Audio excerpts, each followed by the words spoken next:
नमस्कार, आप देख रहे हैं न्यूज एक्सप्रेस। मेरा नाम है ऋतिक ठाकुर। आज सुबह जंतर मंतर पर जो हुआ वो हम सभी ने देखा।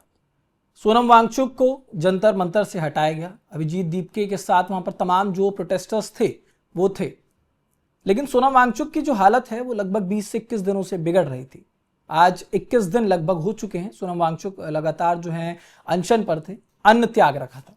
अब हाईकोर्ट में एक PIL जो है वो दाखिल की गई।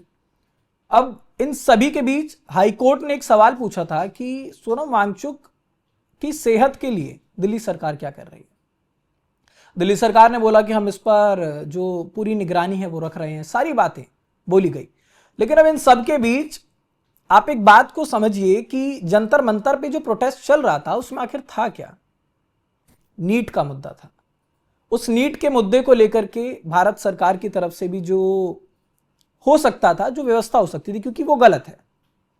पेपर लीक हुए, लाखों छात्र भारत के अंदर मेहनत करते हैं, लंबे समय तक तैयारी करते हैं, फिर वो चाहते हैं कि उनका जो नीट का पेपर है वो निकल जाए।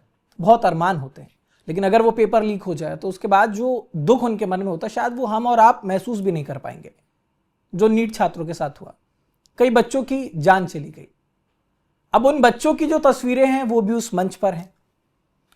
अब उन बच्चों की तस्वीरें लगा तो ली, लेकिन उन बच्चों के जो माता पिता हैं वो तक वहां नहीं पहुंचे। लेकिन वहां पहुंच कौन रहा है, आप ये थोड़ा समझिए, क्योंकि एक एजेंडा जो धर्मेंद्र प्रधान को लेकर के चलाया जा रहा था कि वो इस्तीफा दें। अब CJP ने एक पोस्ट किया और उसमें लिख दिया मोदी मस्ट रिजाइन। आप नीट की बात करने के लिए आए थे, आपने धर्मेंद्र प्रधान के इस्तीफे की मांग की, और आज सोनम वांगचुक को अगर वहां से हटाया गया उनके स्वास्थ्य के लिए, तो आज फिर ये जो एजेंडा है वो मोदी के पास आ गया। यानी कि शायद अंततः प्रेरित आप तमाम देशों में जो हुआ है उससे हो सकते हैं। नेपाल से क्या आप लोगों ने मोटिवेशन लिया है? बहुत सारे सवाल हैं, क्योंकि देखिए इंडिया अलायंस बनाया गया था नरेंद्र मोदी की सरकार गिराने के लिए, नरेंद्र मोदी को कुर्सी से हटाने के लिए। प्रधानमंत्री हैं देश के। अब सोनम वांगचुक अगर धरने पर थे, प्रदर्शन में थे, तो उस जगह पर नीट के अलावा वहां पर मेरा लिंग मेरा सम्मान, LGBTQ की बात हो रही है, वहां पर प्रभु श्री राम का अपमान किया जा रहा है। ऐसे लोग जिनके ऊपर पहले भी हिंदू धार्मिक भावनाओं को ठेस पहुंचाने के आरोप लगे, वो लोग वहां पर पहुंच रहे हैं। इस मंच को पूरी तरीके से राजनीतिक बनाया गया। इस मंच को पूरी तरीके से धार्मिक भावनाओं पर बहस करने वाला मंच बनाया गया। इस मंच पर वो लोग आए जो कश्मीर को भारत से अलग मानते हैं। इस मंच पर वो लोग आए जिनके ऊपर UAPA के एक्ट लगे हुए थे। इस मंच पर leftist, separatist, supporters of terrorist, ऐसे लोग यहां पर आए। वो लोग जो कहते हैं कि शर्जुल इमाम हो, या फिर जो दंगा भड़काने का काम करते हैं, या फिर जो लोग आतंकवादी घोषित कर दिए गए, जिन लोगों ने दिल्ली तक का माहौल खराब किया, उन लोगों को अगर हम सपोर्ट कर देंगे तो क्या हम एंटी नेशनलिस्ट हो जाएंगे? ये सारी बातें यहां पर कही गई। अब आप जरा सोचिए, क्योंकि कहा जाता है कि अंध भक्ति करना भी खराब है, लेकिन अंध विरोधी हो जाना भी बहुत गलत है, क्योंकि उस वक्त आपको अगर कुछ सही भी हो रहा है तो वो नजर नहीं आता। अब इस मंच पर हर वो व्यक्ति पहुंच रहा था, विपक्ष का हर वो नेता पहुंच रहा था जो कहता है कि नरेंद्र मोदी को सत्ता में नहीं होना चाहिए। अब आज सुबह जब वहां से सोनम वांगचुक को हटाया गया है तो सभी का कहना है कि ये जानबूझकर किया गया है, क्योंकि जो मार्च था वो करना था। लेकिन अगर उससे पहले सोनम वांगचुक को कुछ हो जाता था तो आप कल्पना कीजिए कि वो मंजर कैसा होता। सोनम वांगचुक पहली बार अनशन पर नहीं बैठे, हालांकि इससे पहले भी वो 5 बार बैठ चुके हैं। सोनम वांगचुक को एक लंबा अनुभव है भूख हड़ताल का, लेकिन बावजूद इसके सरकार की भी कुछ जिम्मेदारी बनती है, सरकार की भी जवाबदेही बनती है। अब अगर ऐसे में कुछ हो जाता तो कहीं ना कहीं सरकार के लिए भी वो बहुत मुश्किल थी।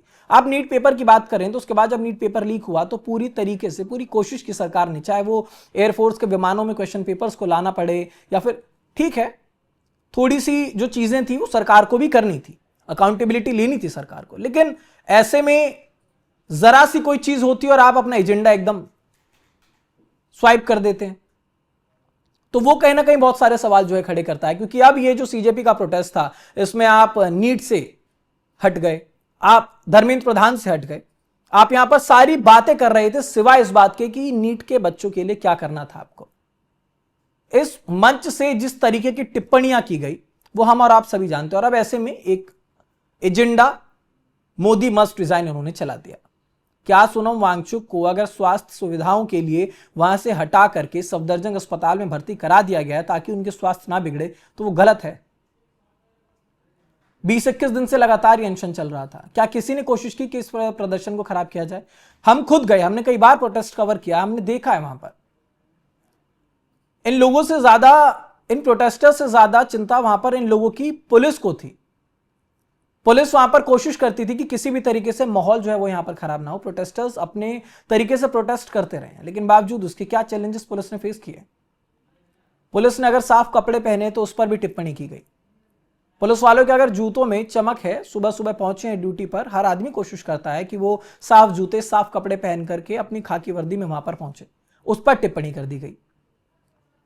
मंच से जिस तरीके के भाषण आए वो हमने और आपने सभी ने सुने हैं। नंदिता नारायण वहां पर खड़ी होकर कहती हैं कि अंत में सबसे बड़ी जो शक्ति है वो अल्लाह है। कुणाल कामरा पहुंचे कहते हैं कि जो सीता के पति हैं ये।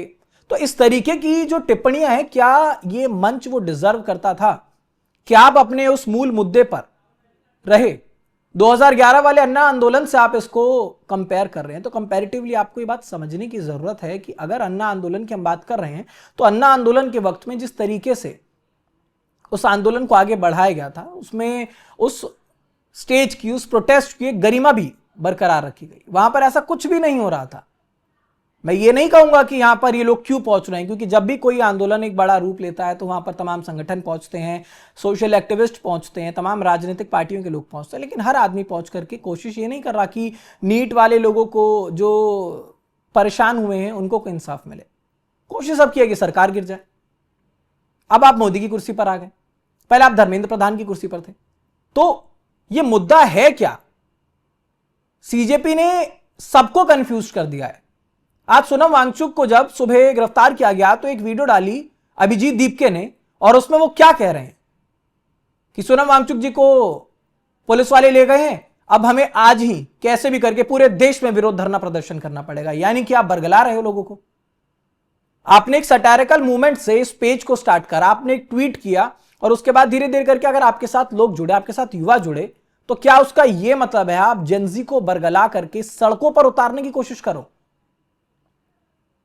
अब बहुत सारी बातें जो हैं वो निकलकर सामने आई, लेकिन सबसे बड़ा सवाल यही है कि अगर आप एक एजेंडे के साथ, अगर आप एक मूल मुद्दे के साथ उस प्रोटेस्ट में, उस मंच पर बैठे थे और लगातार अगर आप भी उस पर बात करते और तमाम जो सोशल एक्टिविस्ट आ रहे थे उनको भी अगर आप यही कहते कि नहीं, प्लीज इस मंच पर आप धर्म की बात मत करिए, प्लीज इस मंच पर आप राम की बात मत करिए, अल्लाह की बात मत करिए, आप यहां पर बात कीजिए नीट की, आप यहां पर उन बच्चों की बात कीजिए जिनकी जान गई है, आप यहां पर उन बच्चों की बात कीजिए, उन परीक्षा व्यवस्थाओं की बात कीजिए जिसकी वजह से बच्चों को दिक्कत हो रही है। लेकिन नहीं, किसने सुना कि कितनी देर वहां पर कौन सा बड़ा नेता पहुंचकर यह बोलता है कि सिर्फ हम नीट के बारे में बात करेंगे, हमें बात नहीं करनी सरकार की।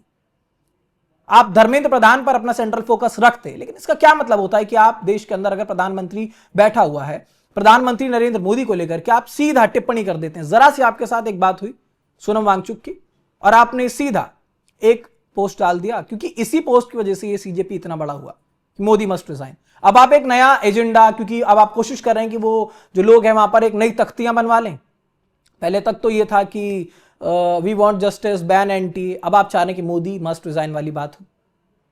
तो बहुत सारी बातें हैं, लेकिन सवाल सिर्फ इतना है कि क्या सीजेपी जिस मुद्दे पर अड़ा था, जिस मुद्दे पर प्रोटेस्ट कर रहा था, क्या आज भी उसी मुद्दे पर वो फोकस्ड है? बहुत बड़ा सवाल है। इस पर आपकी क्या राय है हमें कमेंट बॉक्स में जरूर बताइएगा। देश दुनिया से जुड़ी तमाम खबरों के लिए देखते रहिए न्यूज़ एक्सप्रेस।